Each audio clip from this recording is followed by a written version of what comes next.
Lutadores de MMA são quase super-heróis. Eles treinam para serem mais rápidos, mais fortes e mais resistentes do que a maioria das pessoas do mundo. São habilidades incomparáveis e com noção de wrestling e jiu-jitsu, eles podem imobilizar até deixar um meliante inconsciente em questão de segundos.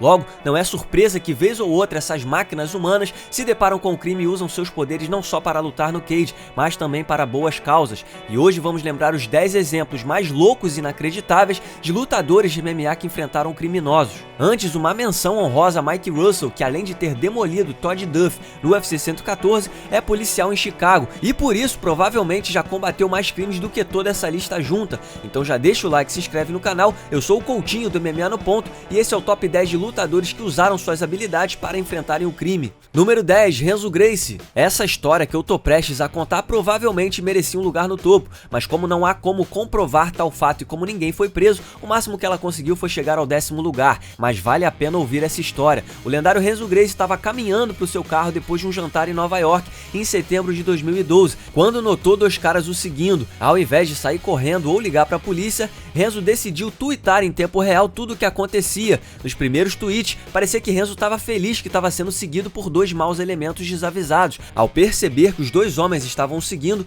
Renzo fingiu que estava bêbado como se fosse um alvo fácil. Houve então um intervalo no qual alguma briga foi iniciada, segundo Renzo, depois que um dos homens tentou roubar sua carteira. Ele então postou que tinha machucado a mão depois de bater e finalizar um dos meliantes. O outro assaltante fugiu e Renzo não conseguiu capturá-lo. A história continua de forma ainda mais bizarra. Renzo diz ter mantido o criminoso agachado, como se pode ver nessa foto. O homem repetiu diversas vezes que não pretendia roubar Renzo. O Gracie então zoa o maluco com suas tuitadas e aplica um chute na costela. Então Renzo aparentemente entrou em seu carro e fez uma ronda até achar o outro cara, que teve um destino ainda pior, ficando inconsciente 3 vezes e acabando com os dois olhos roxos. Renzo conta que toda vez que o homem retomava consciência, ele sussurrava em seu ouvido. A morte se parece com isso. Se esses dois caras eram de fato criminosos, depois dessa eles certamente não serão mais. Número 9, Matt Serra. Aqui vai uma dica para quando você estiver em Las Vegas, especialmente em semana de luta. É melhor andar na linha porque nunca se sabe qual casca grossa pode estar por perto,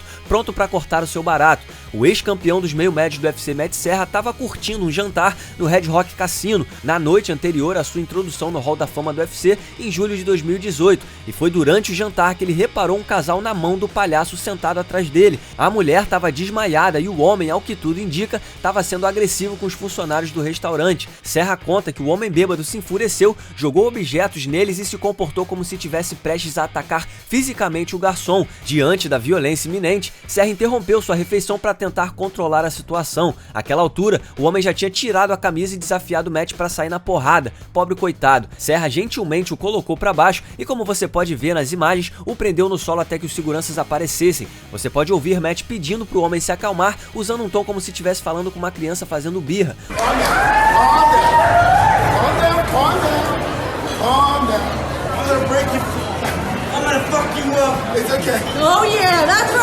O valentão saiu algemado e Matt terminou sua refeição em paz. Número 8, Dennis Stoinich. O próximo ato heróico aconteceu pouco antes do Réveillon, do lado de fora de uma boate em Sarajevo. Você talvez se lembre de Dennis Stoinich por conta de suas lutas no UFC contra Stefan Struve e Cain Velasquez. Ele era o dono da boate onde essa história aconteceu e percebeu através das câmeras de segurança que um homem estava atacando uma mulher no estacionamento. Ao invés de ligar para a polícia e esperar, Stoinich entrou em ação e derrubou o agressor com facilidade. O ângulo filmado não mostra o que aconteceu com o homem derrubado pelo ex-UFC, mas eu apostaria que ele não tá se divertindo ali atrás. Dennis disse numa entrevista que a mulher atacada não quis prestar queixa, mas ela foi escoltada de forma segura até entrar num táxi uma vez que a situação tinha sido controlada. O lutador ainda disse que era seu dever manter todo mundo seguro no seu estabelecimento. Então, se você tiver um dia em Sarajevo e visitar a boate Dorian Gray, saiba que você estará seguro. Número 7, Monique Bastos. Com 4 finalizações nas últimas 5 lutas, a brasileira Monique Bastos estava caminhando para a academia com um amigo rumo a um treino de jiu-jitsu em 2015, quando dois homens se aproximaram numa moto e tentaram roubar seus celulares. Durante o ataque, Monique percebeu que os caras não estavam armados e quando eles tentaram fugir de moto, Monique a derrubou e eles abriram fuga a pé mesmo. O cara que pegou seu celular conseguiu escapar, mas o outro suspeito no roubo, Wesley de Souza Araújo, não teve essa sorte. Monique colocou o ladrão para baixo e o imobilizou com um triângulo até a chegada da polícia, que o prendeu 15 minutos depois. Um vídeo de celular feito da confusão mostra Monique controlando a situação com facilidade, usando seu jiu-jitsu. Enquanto isso, o cara, bom, ele certamente não estava feliz com a situação. Precisa da cadeira! Vai preso lá na delegacia. Cadê o celular, rapaz? Eu não roubei nada, não! O mais incrível é que não foi a primeira vez que Monique teve que se defender de ladrões. Ela disse numa entrevista que isso já aconteceu algumas vezes com ladrões ameaçando com facas. Mas ela conseguiu se defender. Tentar assaltar uma lutadora a caminho do treino de jiu-jitsu é uma péssima ideia. Número 6, Geralda Gracie Barra. Se eu tivesse que citar lugares que não deveriam ser assaltados, obviamente todo santo lugar estaria nessa lista, já que não se deve roubar nada de ninguém. Mas no topo da lista certamente estaria uma academia cheia de lutadores profissionais treinando no momento que o assalto acontece. Em 2017, um ladrão desavisado entrou na academia Gracie Barra, no Rio de Janeiro, na intenção de roubar o celular da recepcionista. Depois de pular a catraca, uma luta corporal entre a recepcionista e o ladrão rolou fora das câmeras. Numa entrevista depois, a recepcionista disse que o assaltante a jurou de morte e ela viu que ele estava armado. Momentos depois, o ladrão pode ser visto saindo às pressas do local sem levar o que queria. Como um exército de soldados vestindo kimono, membros da Gracie Barra colocam o maluco pra correr. O ladrão conseguiu fugir, imagina a velocidade do meliante ao olhar pra trás e ver um bonde de jiu-jiteiros na sua cola. Pelo menos ele não levou o celular da recepcionista. A única coisa que ele levou foi a sorte de não ser imobilizado por um batalhão de lutadores, o medo de ser pego e o aprendizado de nunca mais se meter numa academia. Número 5, Sérgio Hernandes. Entre tantas casas que um assaltante pode tentar roubar, a do pai de um lutador parece uma escolha infeliz, especialmente quando esse lutador é Sérgio Hernandes, faixa preta de jiu-jitsu de Baré Yoshida e ex-lutador profissional de MMA invicto depois de 4 vitórias em 4 lutas na carreira, que por acaso estava na casa do pai no momento que a invasão acontece. Hernandes viu o homem pela janela da casa do pai e se perguntou por que ele estava ali. Quando ele percebeu que a janela estava sendo quebrada, Sérgio foi pra cima e começou uma perseguição. Hernandes estava de chinelo e meia, mas ainda assim conseguiu pular a cerca e correr atrás do ladrão. Não se via um lutador em ação usando chinelos desde a confusão entre Chael Sonnen e Vanderlei Silva no TUF Brasil. Uma vez que Hernandes alcançou o suspeito, uma negociação começou. Ele ficou com pena do ladrão, mas seu pai garantiu que ia prestar queixa, então o ladrão ficou agressivo e Sérgio precisou usar seu talento na luta agarrada para colocá-lo no solo e implementar o mesmo triângulo usado por Monique Barros para manter o suspeito imobilizado até a chegada da polícia. Reparem nos chinelos, Hernandes ainda ameaçou botar para dormir ou quebrar os braços do meliante, mas depois disse numa entrevista que tinha desistido de quebrar os braços porque seria feio demais. Isso é verdade. Número 4, Brent Alvarez e Bill Denning. Existem várias situações nessa lista onde somos obrigados a acreditar que se o fora da lei soubesse onde está se metendo, ele pensaria 2 vezes antes de cometer o crime. O lutador profissional Brent Alvarez e o lutador amador Bill Denning tinham acabado de chegar no Hotel Comfort Inn em Los Angeles, na noite anterior ao Mundial Sem Kimono em Long Beach. Assim que saíram do elevador, eles se depararam com um homem tentando derrubar o outro e gritando que ele tinha o roubado e estava armado, e foi exatamente o que aconteceu antes deles chegarem. O suspeito tinha uma 9mm e tinha acabado de esvaziar as caixas registradoras, mas cometeu o erro de colocar a arma na bolsa na saída e é por isso que um funcionário decidiu atacá-lo. Para sorte dele e pro azar do ladrão, 2 atletas de jiu-jitsu de nível mundial apareceram. Depois de levarem o ladrão pro chão, eles o imobilizaram até que a polícia chegasse e o prendesse. Álvares se arrependeu de não ter usado mais a força e disse ao LA Times que devia ter nocauteado o cara. Um tema polêmico nesses casos é o uso exagerado da força, mas o assaltante foi levado sem qualquer lesão. As imagens das câmeras de segurança viralizaram, ultrapassando a marca de 1 milhão de visualizações na internet quando foram postadas pela polícia de Los Angeles em 2011. Número 3, Ryan Jensen. Veterano do UFC, Bellator e Strikeforce, Ryan Jensen talvez tenha se aposentado em 2015, mas foi naquele mesmo ano que ele se transformou em Batman por algumas horas depois que seu carro foi saqueado por ladrões do lado de fora de sua academia em Omaha. Ao descobrir que seu carro tinha sido assaltado, Jensen podia ter feito o que todo mundo faz nessa situação: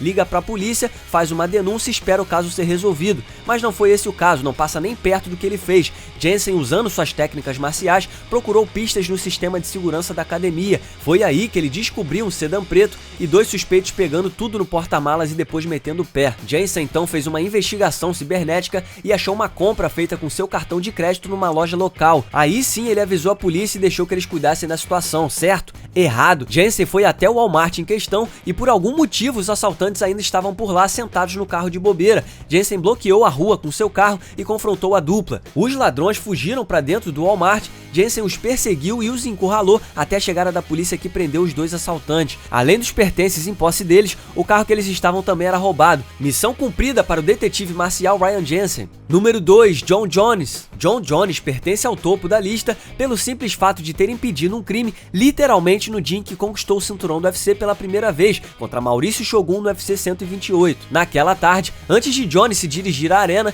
ele e Greg Jackson saíram à procura de uma cachoeira. É sério, Jones conta que eles estavam procurando um lugar para meditar antes da luta, mas acontece que no caminho o time testemunhou um assaltante fugindo depois de roubar um casal de idosos. Os treinadores entraram em ação e Jones foi atrás deles, mas levando em consideração que John era muito mais jovem na época, ele alcançou o ladrão primeiro. O suspeito tropeçou nos próprios pés depois de olhar para trás e ver tamanho lutador profissional correndo em sua direção. Jones conseguiu prender o cara no chão e chegou a considerar aplicar uma dose de ground and pound, mas ao invés disso apenas conteve o mau elemento até a chegada da polícia. Dana White ainda conta que, segundo um dos irmãos de Jones, o lutador disse ao assaltante que ele deveria reconsiderar a própria vida e que ele não devia fazer esse tipo de coisa com as pessoas. A história contada por Jones na coletiva de imprensa do UFC 128 se encerrou com uma salva de palmas e reverência. Quem te viu, quem te vê. Número 1, Francis Fodor. É impossível ter alguém além de Francis Fodor no topo dessa lista, porque ele não vê acidentalmente um crime e entra em ação ou já precisou se defender de um crime. Durante quase uma década, Francis patrulhou as ruas de Seattle, Washington, como um super-herói mascarado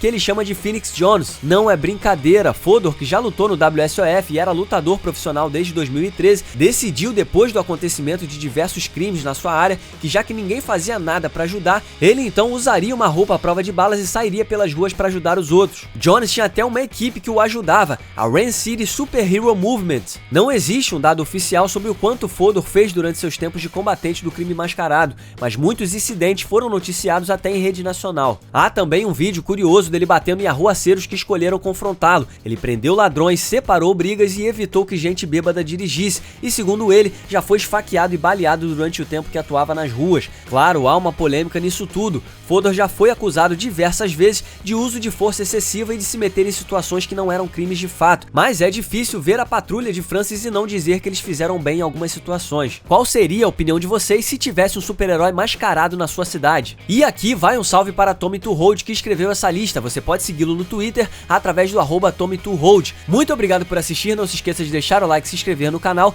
nós teremos vídeos semanais por aqui. Deixe também o seu comentário sobre esse vídeo logo abaixo e nos siga nas redes sociais. Muito obrigado mais uma vez e até o próximo vídeo.